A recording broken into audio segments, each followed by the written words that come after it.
Hey guys, how's it going? Today I wanted to speak about the subject of, are there limitations on free speech?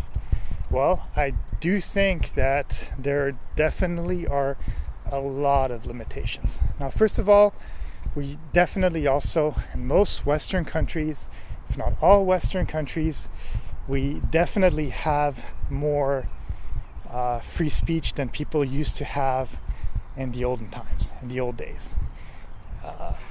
I'll just take, for example, in the olden times, just a couple of centuries ago, if you spoke out of hand, you'd be beheaded. They'd put you on the guillotine and cut your head, or they would burn you at a stake, or they didn't really have a judiciary system where you have lawyers and stuff like that, where you can actually be in front of a court, defend yourself. So definitely we do have a lot more free speech than what our previous generations had, and it seems like with time it's a pretty good pattern to say that people are having better time expressing themselves. There's a lot of things that are going more for gender neutrality, which I mean that both genders are equal more and more. There's less paranoia about people who have different sexual orientations, stuff like that, which is all very positive because now people are allowed to live their life the way they want to be. And also I think there's much less prejudice and racism compared to before. It's not perfect for any of these categories, but definitely through time we have expanded that limitation of speech. Now, at the same time, we definitely are limited by the laws that we have in our society, by the way that they are enforced.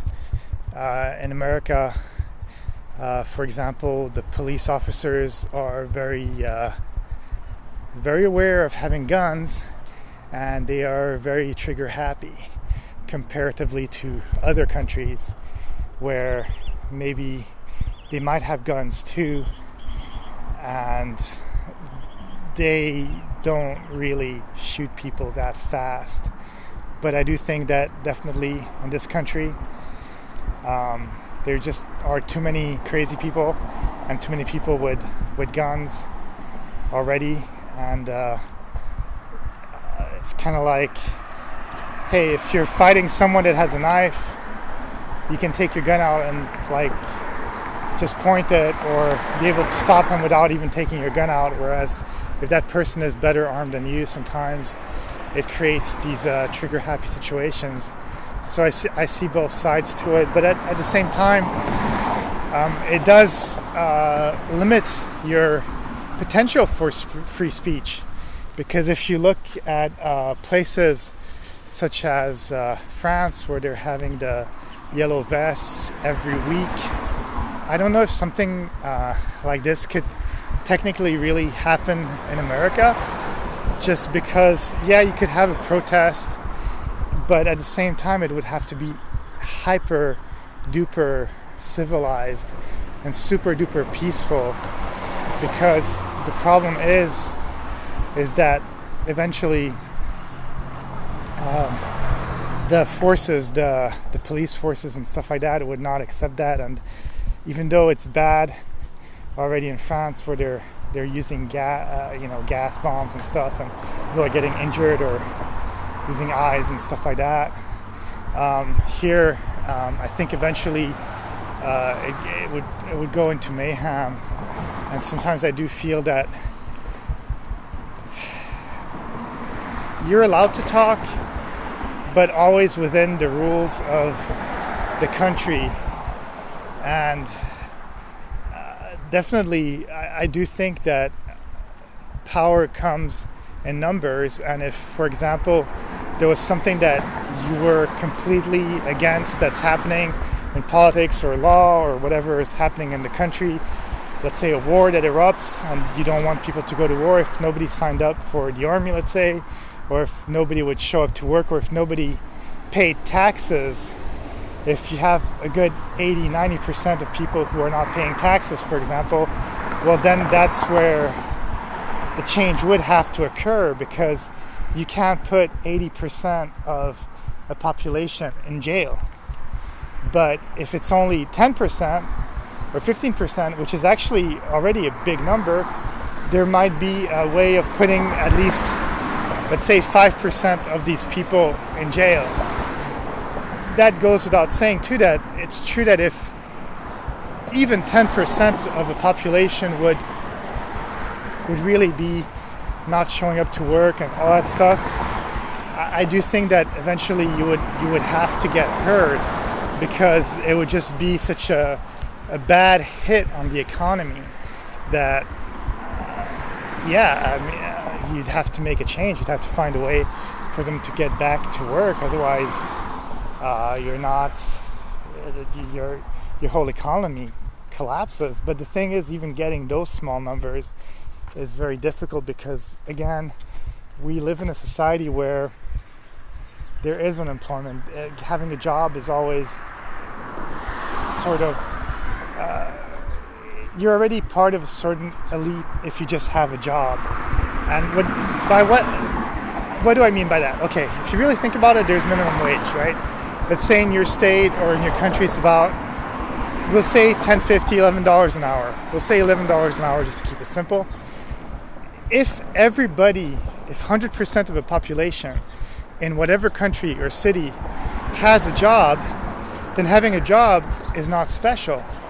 But if you always keep it to 7% unemployment, 10% unemployment, 8% unemployment, then just having a job, you're part of that 93, 92, or 90% where you basically have a job. So you're able to keep a minimum wage, because you wouldn't want to give up that opportunity, because if you give up that job, then you might not find another one that pays you $11 an hour. But if everybody had a job, then at $11, if you don't like it, well, you're going to go find easily like another job that's going to pay you $12, and so forth per hour. And that's the thing, is by keeping it that way, you give enough power to people, but you don't give them enough. It kind of goes with even with voting. In America, it's by state, it's not by numbers.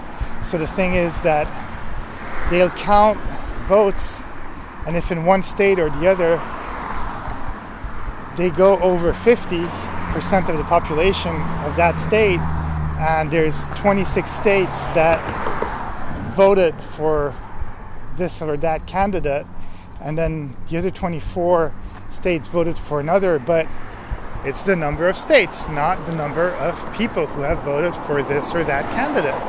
So it's given to you in a limited way.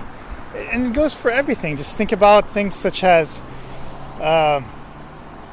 same-sex marriages and laws. Even before they allowed it in a lot of states,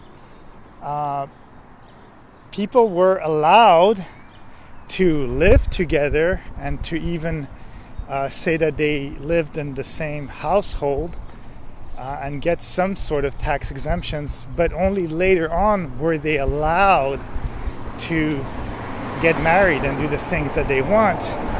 And even another example is just as simple as the use of recreational drugs such as marijuana and some states now mushrooms and stuff like that. It's some of them are allowing it now, some states more and more, but it even before that it was tolerated. So you are given some sort of power. It's limited. Let's not talk about it too much. We'll allow you as long as you're not selling it back, but eventually we could still fine you or put you in jail if you don't whisper about these things. So yes, definitely we are limited, and there's limitations that are good, because I do think we need some laws, such as driving drunk or under any kind of influence is dangerous, because you could hurt yourself and especially other people. But yeah, like, I don't think that it should be accepted, and those are good laws. But then there's other laws that will limit the people and the freedom, and it can be repeated, and people say land of the free, land of the free, land of the free. But unless you can really live through it, then you're not gonna be able to really achieve it. It's really hard to achieve that, and I think it's getting better, but it's going to take time for us to get to the point where we truly have unlimited power of speech.